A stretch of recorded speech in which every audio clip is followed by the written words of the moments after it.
तब नमस्कार, मैं सत्यप्रकाश। मेरा यूट्यूब चैनल KDN01 पे आप लोगों का स्वागत है। दोस्तों, हम आज हैं फैजाबाद अयोध्या में। हमारे साथ माननीय सुभाष जी हैं। हम सुभाष जी से बात करेंगे, वो क्या करते हैं, आपको इंट्रोडक्शन कराते हैं। सुभाष जी एक समाज सेवी हैं, किसी परिचय के मोहताज नहीं हैं। हम उनके साथ हैं, हम बात करने की कोशिश करेंगे। जी, सभी लोगों का सबसे पहले KDN नंबर 1 न्यूज़ पे हार्दिक स्वागत एवं अभिनंदन है। आपका भी मिल्कीपुर क्षेत्र में आप आए हैं, आपका भी स्वागत अभिनंदन है। तो साथियों, यहाँ पे जहाँ पे सामाजिक बात है तो हमारे समाज में तमाम मुद्दे हैं। महंगाई है, भ्रष्टाचार है, किसान के मुद्दे हैं, सांड बछड़े मुद्दे बहुत हैं। इस सरकार से ने केवल मुद्दे ही पैदा किए हैं, तो ये सारे मुद्दे हैं। दोस्तों, जिस तरीके से सुभाष जी महंगाई की बात किए, तो जिस तरीके से भारतीय जनता पार्टी की डबल इंजन की सरकार है, तो डबल इंजन की सरकार में इनको महंगाई क्यों महसूस हो रही है? महंगाई तो सरकार कहती है किसानों की आमदनी दुगनी हो गई है। अनेक ऐसी योजनाएं दी हैं कि जिससे किसान और आम जनमानस संतुष्ट हैं। इनकी कौन सी ऐसी समस्या है, हम बात करेंगे। जी देखिए, किसानों की जहाँ तक बात है तो किसान, हमारे हिंदुस्तान के किसान कर्जदार हो रहे हैं। महंगाई इसलिए बढ़ी है कि उनके फसलों की सही कीमत नहीं मिल पा रही है। जो सरकार स्तर से जो योजनाएं लागू हुई हैं वो किसानों तक से सुचारू रूप से पहुंच नहीं पाती हैं। और इसके बाद महंगाई इस तरीके से बढ़ी है, डीजल और पेट्रोल की बढ़ती कीमतों ने महंगाई आसमान में पहुंचा दिया है। हिंदुस्तान के अंदर गरीबी बढ़ती जा रही है, अमीरी घटती जा रही है। जिस तरीके से डीजल पेट्रोल की बात की, तो डीजल पेट्रोल तो लोग कहते हैं कि जब आप देश का विकास होगा, हमारे यहाँ शस्त्र खरीदे जाएंगे, सेना का काम होगा, तो डीजल पेट्रोल का दाम बढ़ेगा, क्योंकि भारत सरकार का स्रोत होता है। जी, सबसे पहले तो मैं ये कहना चाहूँगा कि डीजल पेट्रोल के दाम GST के दायरे में आना चाहिए। और इसका जो बाहरी मूल्य है, जहाँ से विदेशों से जो मंगाया जाता है, उसका मूल्य सार्वजनिक होना चाहिए, ताकि हर नागरिक को पता चल जाए कि किस रेट में हिंदुस्तान पेट्रोलियम पदार्थ खरीद रहा है। हम मिल्कीपुर की बात करेंगे, थोड़ा सा धरातल की। क्या मिल्कीपुर की जनता इस उपचुनाव में किसके तरफ देख रही है? जहाँ तक मिल्कीपुर का सवाल है तो मिल्कीपुर की जनता बदलाव चाहती है। मिल्कीपुर की जनता अवधेश प्रसाद के साथ में है, क्योंकि यहाँ तमाम मुद्दे हैं। बेरोजगारी है, महंगाई है, सांड के मुद्दे हैं, किसान परेशान है, प्रशासनिक अधिकारियों द्वारा किसी की सुनवाई नहीं की जाती है। तो ये मुद्दे जो है चुनाव में हावी रहेंगे और मिल्कीपुर में समाजवादी पार्टी भारी रहेगी। आप सांड की बात कर रहे हो, तो माननीय तुम्हारे सांसद जी अवधेश प्रसाद जी लगातार सांड को लेके 10 साल से, जब से सरकार से वो गए हैं, योगी जी की सरकार, ये डबल इंजन की सरकार, वो इस बात को लेके मुहिम चलाते हैं, आंदोलन करते हैं। आप लोग तो सांड पकड़ नहीं पा रहे हैं, तो इस पर क्या कहेंगे?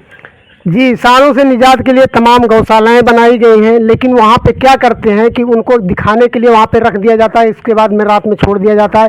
तो ये बहुत बड़ा घोटाला निकल कर सामने आएगा जब जांच होगी, जब सरकार जाएगी, दूसरी सरकार आएगी, जब इस पे जांच होगी तो सांड के मुद्दे पर या कि चारा घोटाले में तमाम ऐसे अधिकारी कर्मचारी भी फंसेंगे। जहाँ पे किसानों की बात हो तो किसान सांडों को करे क्या, खाली जानवर को करेगा क्या? जब अब किसानों के पास उतना खेत नहीं है, उसको रख कर करेगा क्या? तो पहले रहता था इसकी सप्लाई हो जाती थी, अब ऐसे मार्केट में सप्लाई नहीं हो रही तो उसको रखेगा कहाँ पे?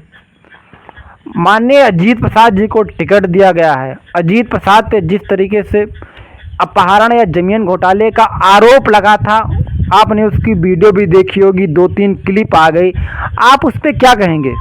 देखिए, ये आरोप बेबुनियाद है, बिल्कुल निराधार है, उसमें कोई तथ्य नहीं है, ये बिल्कुल झूठा आरोप है।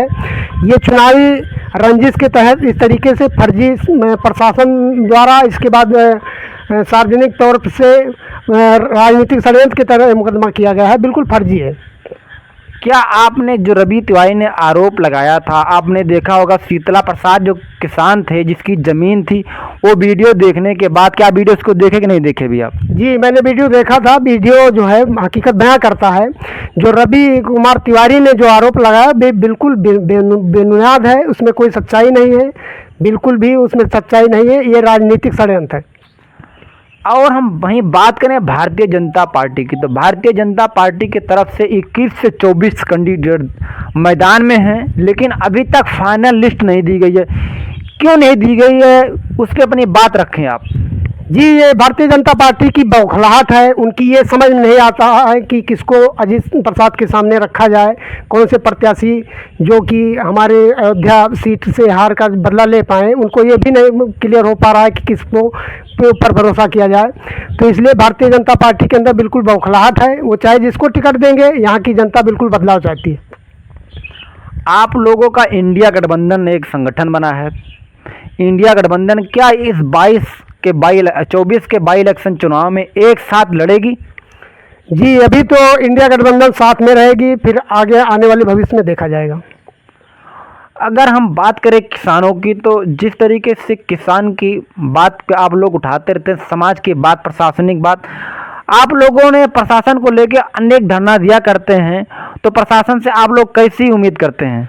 देखिए, उत्तर प्रदेश में कानून व्यवस्था नाम की चीज़ कोई है ही नहीं। यहाँ पर कोई गरीब प्रताड़ित किया जाता है, उसको ही फर्जी मुकदमे में फंसाया जाता है।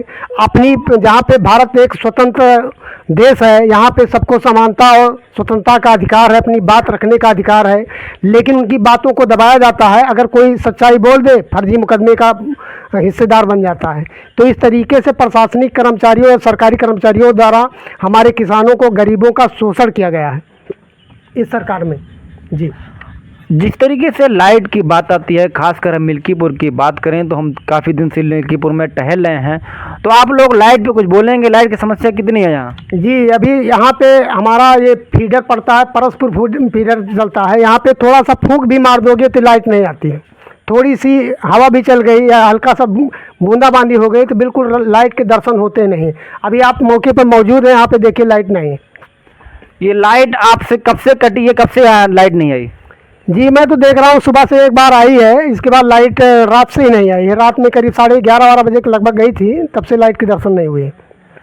आप देखिए, जिस तरीके से यहाँ उपचुनाव होने के बावजूद भी सरकार का उपचुनाव है, लेकिन 11 बजे के बाद शाम को 4 बजने वाले हो गए, लाइट नहीं आई। किसान किस तरीके से प्रस्त हैं, आप लोग समझ सकते हैं। हम इस वीडियो में आपको दिखाने की कोशिश कर रहे हैं।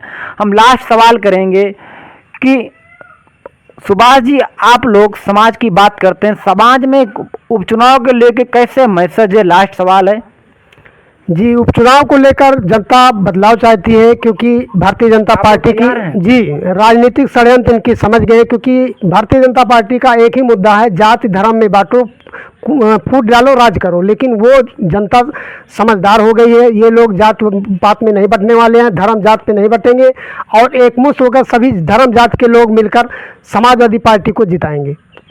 बहुत बहुत धन्यवाद सुभाष जी। हम थे फैजाबाद, अयोध्या, मिल्कीपुर में। ये भागीपुर का क्षेत्र पड़ता है। हम एक दुकान पर बैठे और यहाँ सुभाष जी से मुलाकात हुई। हम बात के इस चैनल पे आने के लिए सुभाष जी को बहुत बहुत धन्यवाद। वीडियो अच्छी लगे तो आप लोग चैनल को सब्सक्राइब करें, बेल आइकन को दबाएं, ज़्यादा से ज़्यादा लोगों तक भेजें, जिससे आम जनमानस की आवाज़ सरकार तक हम लोग पहुँचा सकें। बहुत बहुत धन्यवाद सुभाष जी। थैंक यू, धन्यवाद सभी लोग।